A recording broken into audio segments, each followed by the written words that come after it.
n'y a pas beaucoup de personnes qui voudraient apprendre le français. On observe cela dans des écoles polonaises où on apprend le français, mais aussi dans des écoles privées, à l'université aussi.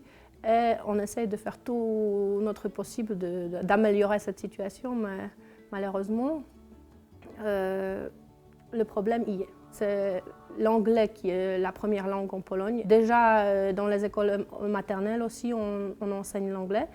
Et les enfants, aussi bien que leurs parents, pensent que l'anglais c'est une langue très facile, contrairement au français qui est vu comme une langue très très difficile. Nous avons décidé de présenter la langue et la culture, surtout la culture francophone, pas seulement française, mais francophone, aux différents publics.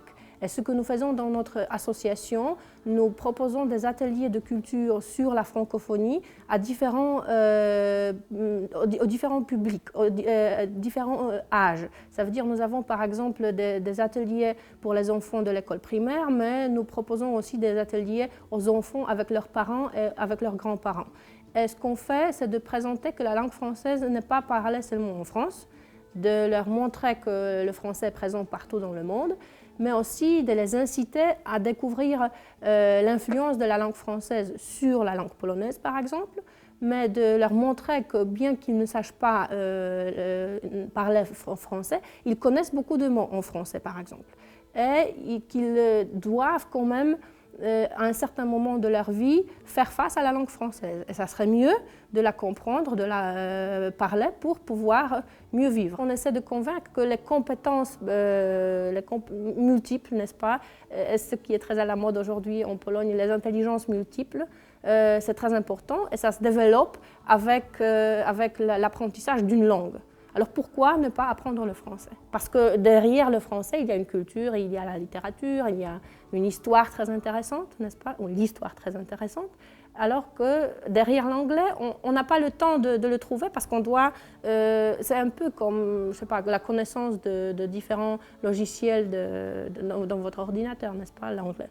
Alors que le français, c'est toute la culture. Les ateliers que nous proposons, ce sont des ateliers sur, par exemple, le Canada, que je visitais plusieurs fois, alors j'ai la possibilité de montrer les différences sur la langue québécoise. La même chose avec, par exemple, la Belgique, la Suisse. On montre les différences, mais on montre aussi que pour visiter ces pays et pour mieux comprendre les pays, pour voir le tout, on peut le faire seulement au moment où on comprend le français.